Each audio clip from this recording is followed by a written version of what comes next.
In today's video, we're going to be taking this old table in our entryway and transforming it into this.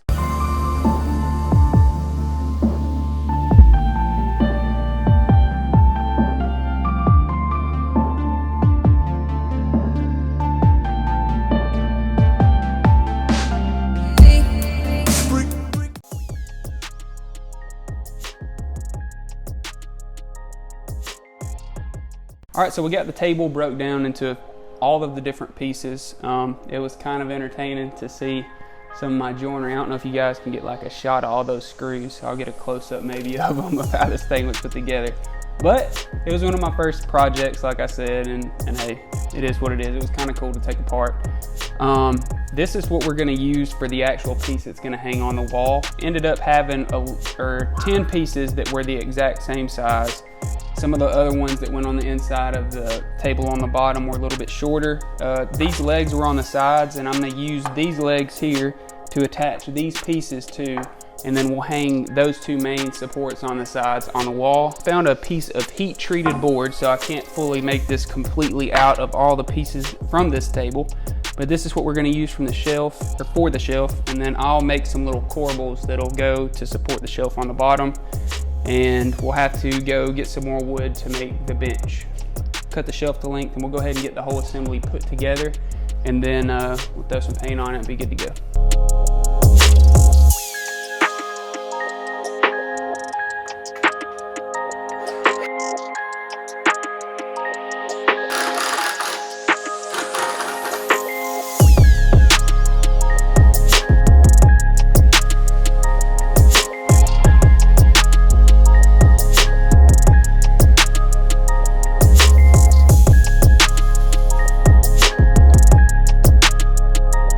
Alright guys, we have gotten the main base that we're going to hang on the wall all screwed in. Now I'm going to kind of focus on the shelf. This was just an extra piece of heat treated board that I had left over from, I think, another project. And then I've got a few of these little 1x pine strips left over. So everything's pretty much out of the scrap bin. I'm going to make the corbels, or the shelf supports for them. I want the outside piece of the corbel to be just a little bit longer, so the 2x4 with the design will be kind of in the middle of this piece. So I've got this piece cut to length. We're kind of through with the shelf now, and we'll start working on the corbels.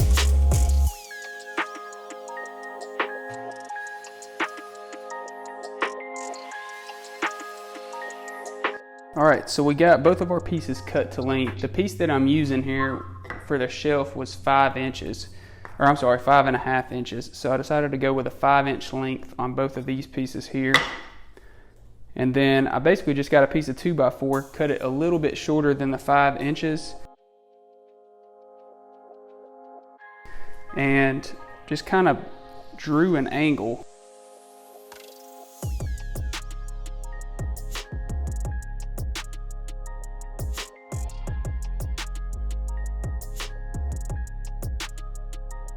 Simply just going to put these two together. I'll probably just drill some screws in the back to attach both of these pieces to the corbel. And that's what she looks like. I think it turned out pretty cool.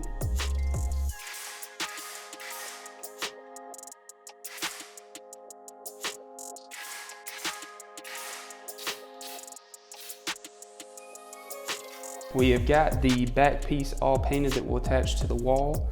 We've got the shelf pretty much done. The Danish oil dark walnut. You think it would come through a little bit darker than what it does, but it's actually a little bit lighter, surprisingly. And then this carbon gray Varathane brand of wood stain, carbon gray. That's what I've been using for a lot. I used it in one of my wire wall art video. So I use it for that. I think it adds a good contrast. Next steps are to finish staining this top piece here, and then we'll attach this shelf to the base.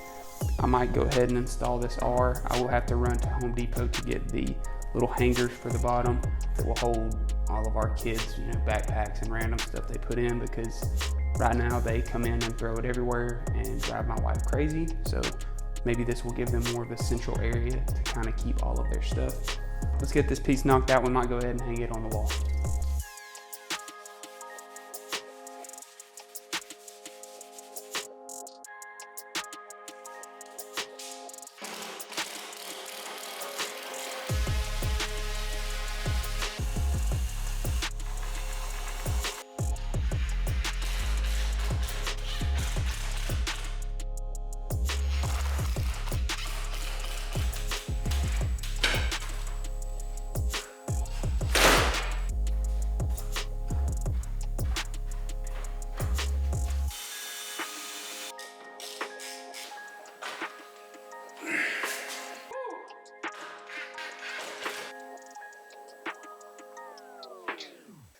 the hangers are up, they're good to go. We're gonna go back out into the garage and do the bench. The garage is a disaster from all the paint and stain and just random offcuts from tearing this thing apart. But yeah, we're gonna go out there and get the garage cleaned up and get to building the bench.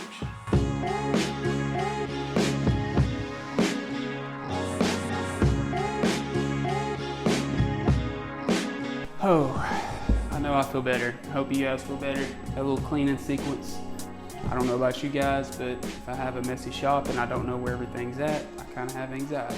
We're moving on to the bench now. I'm gonna have a plan for this that will cover the simple cuts, the dimensions. All you'll need is a pocket hole jig and a saw, and you'll be able to put this thing together. I wanted to create something that would be easy, not too expensive. I think you can get one of the cheaper pocket hole jigs for around 20 bucks, the little individual one. To jump into this, we're gonna start off with the legs.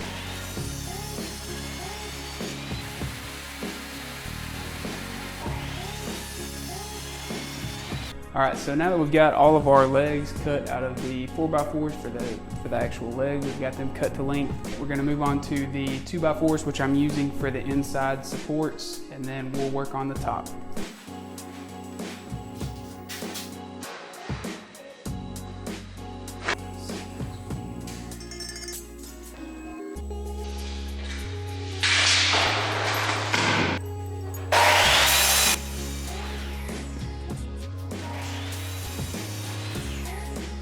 All right, so we've got our cuts made. We've got our long rails that will go from side to side. And then we have the two shorter pieces that will run from the front of the bench to the back. The 4x4s will encase these. So that's why these might look a little short, but I have 3.5 of 4x4 on this side and 3.5 on the other side. And that's kind of the distance of the top. You have to take into account the size of your top if you want overhang and all of that. But anyway, got these made. We'll drill some pocket holes in these, attach them to the lip.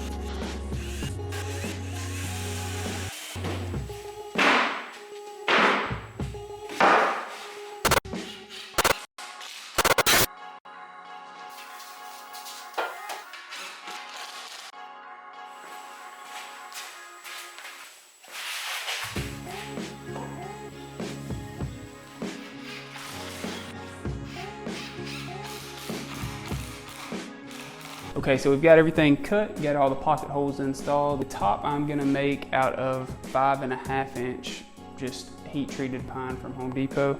I'm gonna do it breadboard in style though, so I'll post a picture right here if you guys are not familiar with what that is. So now I'm gonna take the measurements from here, cut my breadboard ends, install them, and then cut the middle pieces to length to fit in there.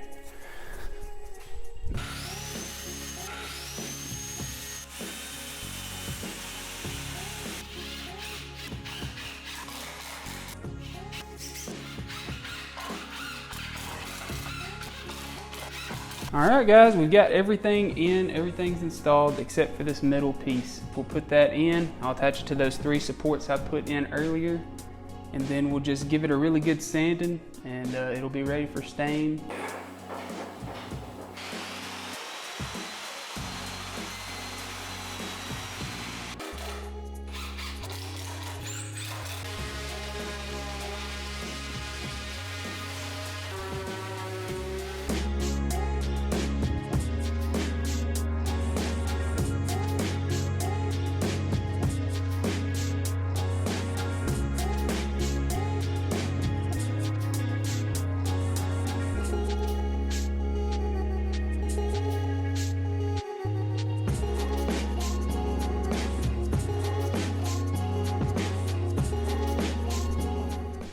All right guys, that is it. We are done with this thing. I think it turned out pretty freaking awesome if I do say so myself. The white backdrop with the darker corbels and the little lighter wood on top all comes together to make a really good contrast, a really good blend of things. My wife has added a few decorations up here, as you can see. Pretty cool. The bench I think turned out great. We got a couple of baskets under there that I think, you know, just kind of tie in and all go real well. One thing that is different than right at the end of the video, you see me place the bench here. Well, after I sat on it for a few minutes, I was like, man, this thing it's kind of high. So I ended up, and I'll include this in the plan too, I ended up cutting 5 inches off of it. So if you guys did decide to purchase the plan, you could always leave it at that height if maybe you needed that height. It just seemed like we were kind of right up in the backpack area, you know, or like a little too high anyway. There will be a build article and plans available for just the bench. The article will cover the entire project in the description below at my website. And if you did like the video, please feel free to like it. It helps me out, lets me know, and subscribe if you haven't already, if you want to see some future content. Had some fun making this video. It was fun to edit, fun to throw some different cinematography in there. I've been working on that a little bit. And last but not least, check the Patreon link down in the description. I can't put it on the video yet. I have a video on my Patreon site. It's Dre's Workshop. Kind of told you a little bit about it. It's kind of like a tier series. And you guys get added benefits as well. So you would get like early releases. I do some behind the scenes shots and stuff like that. Talks and chats directly with me. So if that would be something you would be interested in, I would greatly appreciate the support. Check out these 2 videos right over here. I'll link both of the last few home projects that I've done. Once again, hope you enjoyed the video. Be on the lookout for something here soon. And yeah, as always, take it easy.